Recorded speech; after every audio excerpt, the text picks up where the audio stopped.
Assalamu alaikum and welcome to computer class level 5 APS Middle Bahawalpur. Today we are going to do the hands-on activity, page number 38. Hands-on. You have to make a pyramid in Microsoft Word of healthy food and add some pictures too. These are the following steps you have to follow. The first one is insert a clip.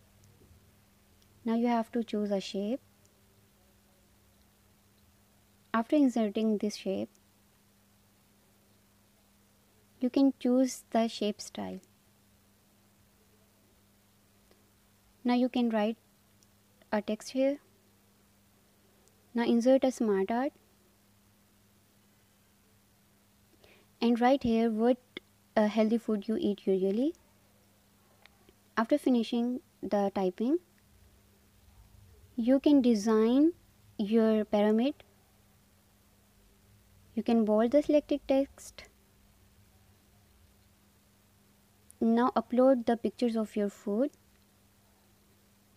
and if you want to design your pyramid you can do it, and that's it. This is the practical you have to do at your home. Thank you.